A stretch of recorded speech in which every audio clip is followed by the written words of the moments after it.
Have you been wondering how organisations around the world are solving plastic pollution? Or whether our individual actions are making any difference?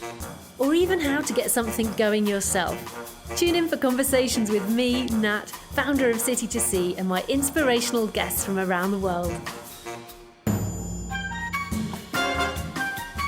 Welcome to another edition of Nat's Chats, and today I'm very excited to be talking to Eve Bell, the founder of reusable nappy company Baba and Boo. And look, she's even got a dog on her shoulder. Good timing. Hello, Eve. Hi, Nat. Thanks for having me. Oh, you're so welcome. And what's the doggy called? He's called Rudy. Rudy. Well, I like it that Rudy's on your shoulder.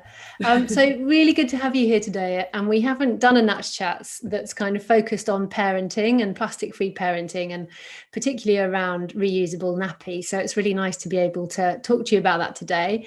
And I'm also excited to talk to you about your journey as a female founder, because obviously you've been running Baba and Boo for, is it 11 years or is it longer than that now? Same age as my daughter, so I started it when she was 9 weeks old and my son was 18 months old. Wow. Okay, so that's a pretty interesting time to start a business. With two under two.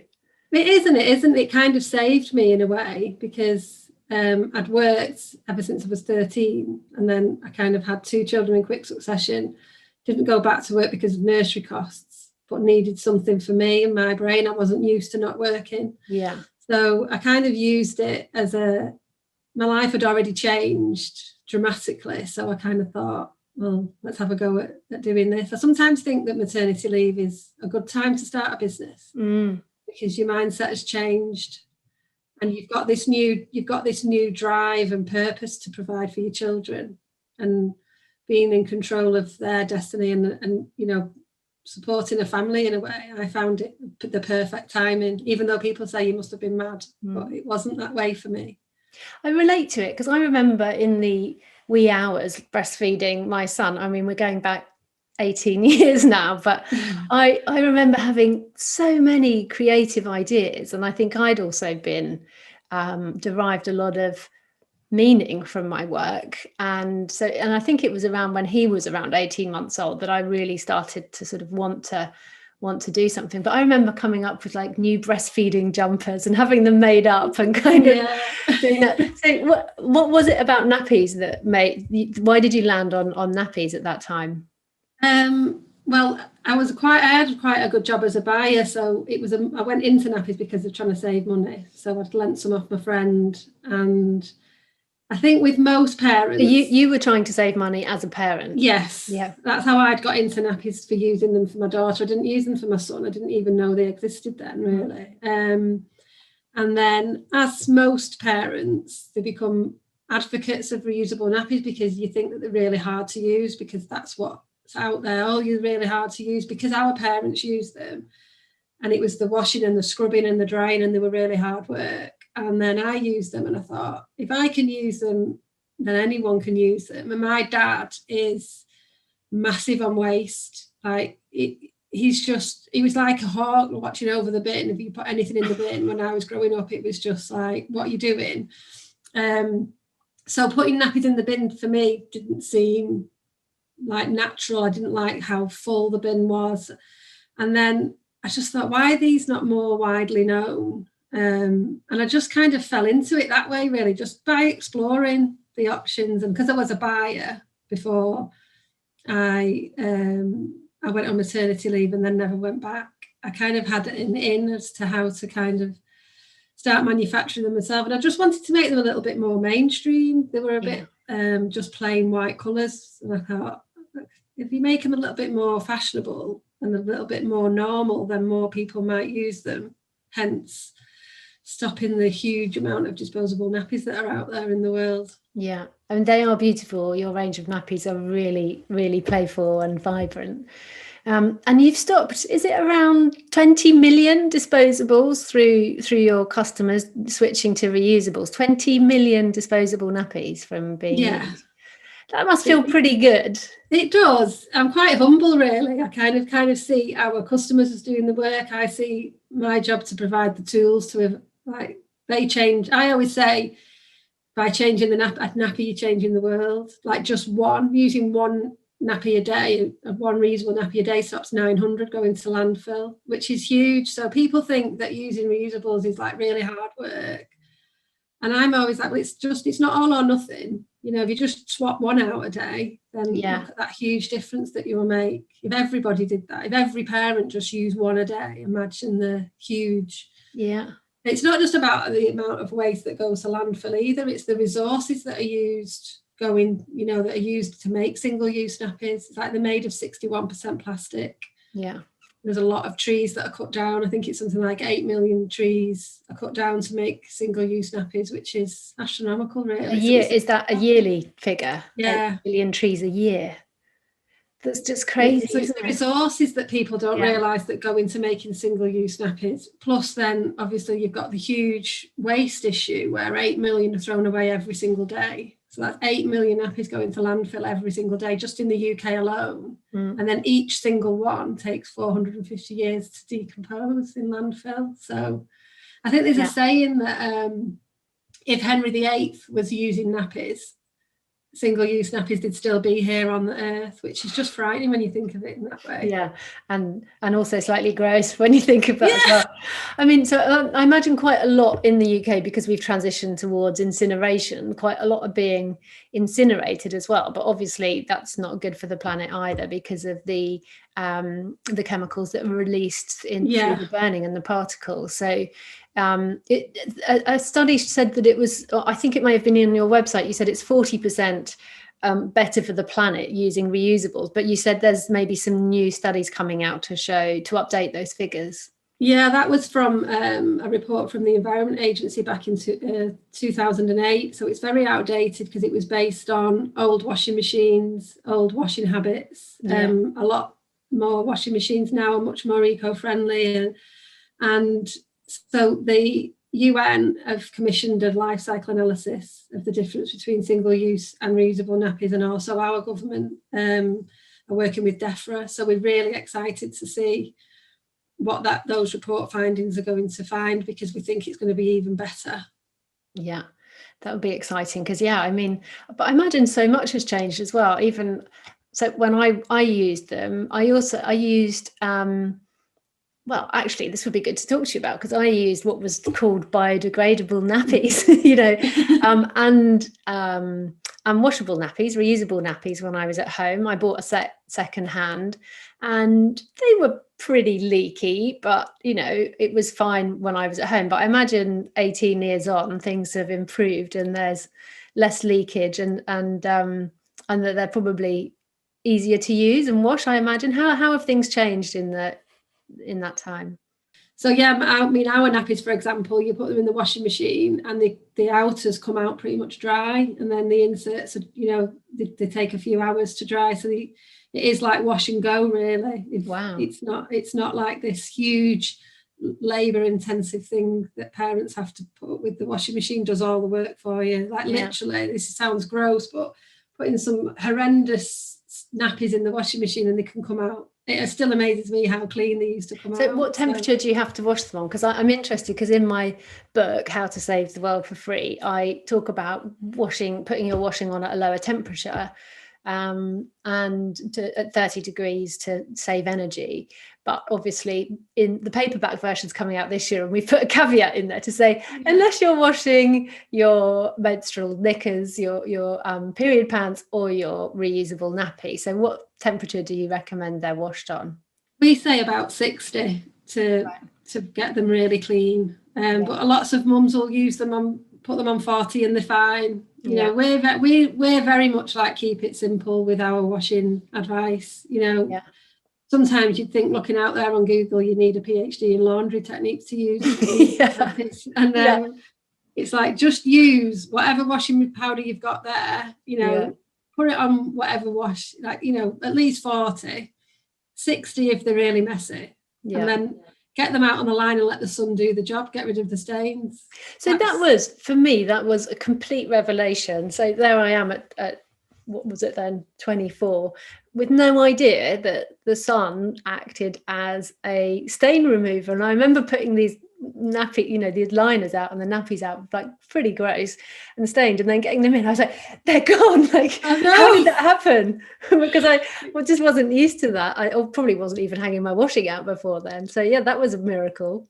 Yeah, it's crazy. We always say that, get them out on the line, and even get them out in the rain as well, because the rain does them a really good, you know, give them a really good cleanse as well. So, and they come in smelling amazing. Yeah. Really even cool. all these years on, I really miss seeing my nappies out on the line. Oh, I know. I'm actually getting weirdly a bit broody talking to you about nappies, which maybe we should move on to talk about the business bit now, because I don't think I want anymore. But just before we move on to like the business element, in terms of accessibility, so we always say, you know, in terms of reusable cups and period pants, that you can save, you know, something like £900 over your period lifetime if you switch to a menstrual cup. But for some people, the affordability is a barrier. So they might have, for low-income families, have maybe got a small budget and they haven't got the money to get set up. Because I think overall people can save around £1,000, or they spend around £1,000, don't they, on nappies, conventional sort of family using disposable nappies, but £200 to get set up with a set of cloth nappies. Is that right? Yeah, about that. Yeah, if you want to do it full time. Yeah. So it is an expense, and it's something we were talking about today, actually, about you know, how we can make them more accessible, because it isn't affordable to everybody, and sustainability should be. It shouldn't just be for those who can afford to be sustainable. It has to be accessible.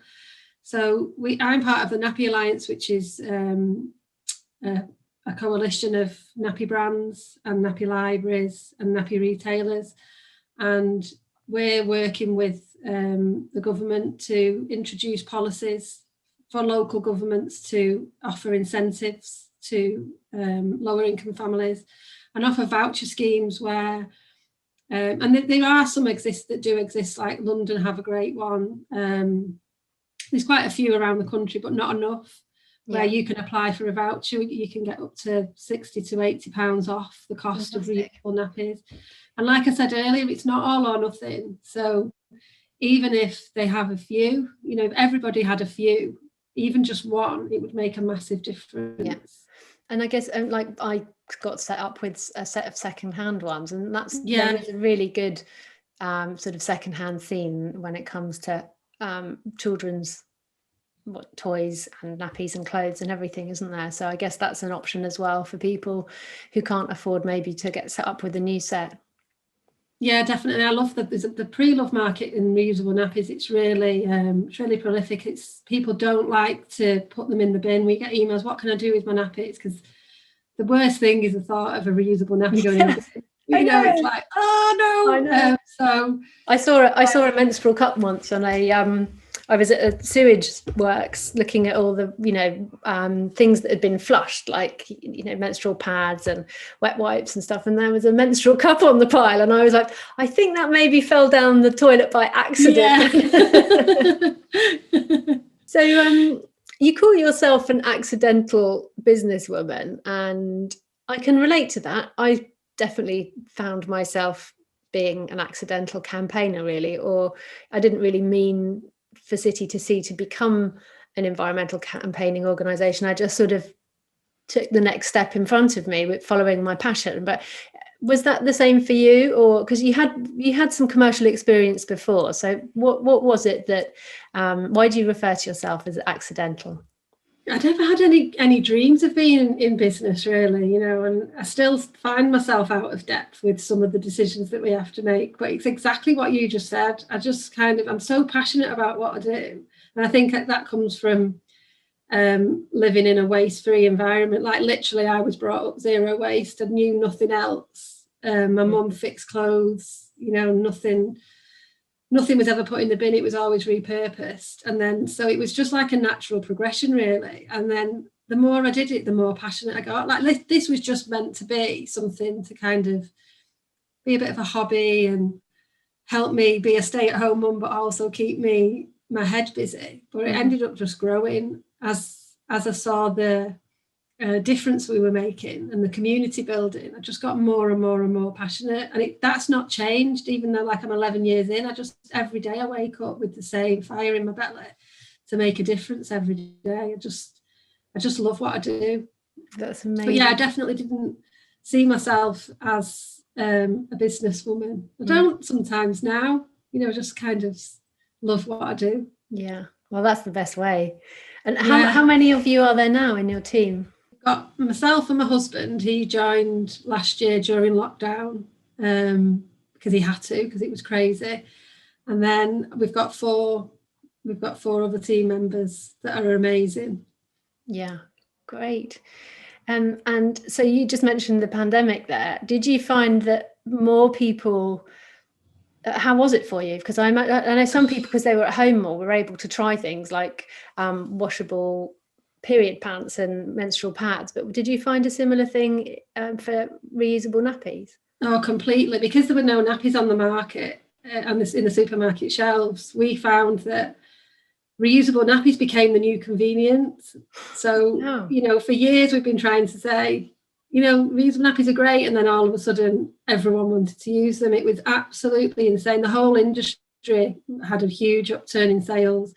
And it's a lot of people and mums who work in this industry. So we're all at home, homeschooling our kids, trying to cope with the massive demand. Wow. It was so amazing, but so hard to, we had so many more inquiries from people. How do we get started? Can you help? And so my husband was there packing orders till, sometimes 15 hours a day, while we're all at home trying to just deal with the influx of inquiries. So yeah, it was amazing that this happened, but it was just hard at the same time. And I think that's often overlooked, isn't it? Of like, oh wow, yeah, your business saw a real surge during the pandemic, but it's like, and we had to home educate our kids and deal with everything else that was going on with it. So it sounds impressive that you managed to navigate your way through it. And have you found that they're sticking with it now? Do you think those people that got into them, or have you heard any anecdotal feedback?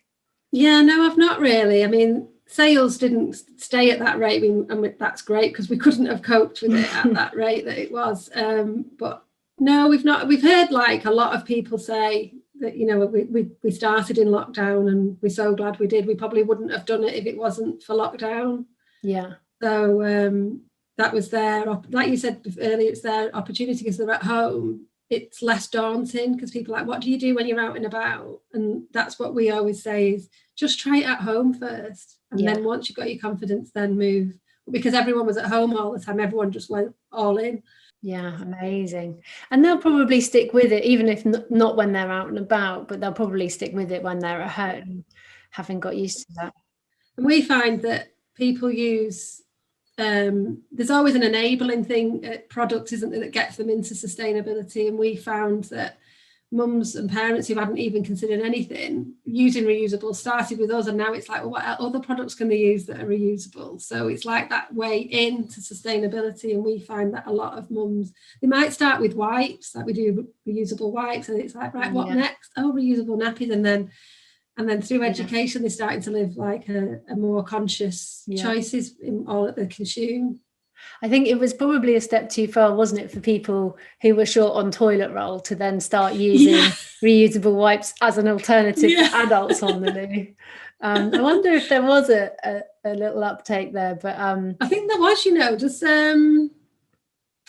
was it Cheeky Wipes who said that they had an upturn? Yeah, I think they had a good year. But I think it's interesting, isn't it? Because it is like so much of our toilet roll still is not recycled, and a lot of it's coming from virgin forest. So, if we're all right, if we're okay wiping a baby's ass, why aren't we okay wiping our own? Yeah, and then putting that in the bucket bucket as well, if you've got a bucket in the bathroom. So, yes, maybe we can make progress towards that in the future. Yeah.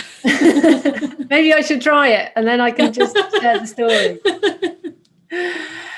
So just finally, on your journey as a businesswoman, as a founder, what would your, it's always really difficult when people put me on the spot to say this, but what would your advice be for someone wanting to do their own thing or wanting to set up their own sustainable business? in hindsight, I didn't know this at the beginning, but I think really defining your why, really knowing why you're doing this, because you need to have drive to survive in business. Like, you've got to know why you're doing this, not just, especially in sustainability. I think you've got to be a purpose-led business. I always say we put purpose above profits, but because we put purpose above profits, we are profitable. So I think it's knowing your purpose and the reason, because what's that saying, that an entrepreneur will work 80 hours a week so they don't have to work 40 for someone else. And to do that, you've got to have drive and you've got to have a purpose. Great. Thanks, Eve. That's great tip there. Well, thanks so much, Eve. I'm sure our viewers will have enjoyed hearing about that, especially the parents out there. And so where can people find out more about Baba and Boo, or perhaps hear from your community, which I know is thriving? Our website is www.babaandboo.com. We're also on Facebook at Baba and Boo, and Instagram at Baba and Boo, but we've got this most amazing hangout on Facebook. So if you search the Baba and Boo hangout, it's just this wonderful community of mainly mums. We've got a few dads in there who just support each other, and the support that we've seen throughout lockdown in there has just been enough. It gives me goosebumps just talking about it. It's just that really lovely community with no judgment. I think last week it was called the safest and the kindest place in the internet, which was just like, wow. I know. That's amazing. I know. So yeah, it's a lovely, lovely, lovely place to be. If I'm ever having a day where I just need to come back down, I always go in there and head in there and have a chat, and it's just lovely. So that's must be one of the most precious things, to know that you've facilitated that space for people to be together. Yeah, definitely. I always say we're here to, sounds a bit cliched when I say it, but it's what we kind of live by. We're here to reduce waste and increase kindness. That's kind of our mantra at Baba and Boo. Yeah. Oh, well, I definitely think you're doing that. And in terms of your kindness, thank you for your support of City to Sea. So Baba and Boo have worked with us for the past, is it over a year now that we've been working together? No, we're coming up to a year, I think, maybe 10 months or so. Wonderful. So yeah, you can also find out more about plastic-free parenting on our website, and links to Baba and Boo there as well. So thanks, Eve. Lovely chatting to you. Yeah, you too. Thanks, Nat. Thanks. Keep up the great work. You've been listening to Nat's Chats. Thanks for tuning in. See you next time.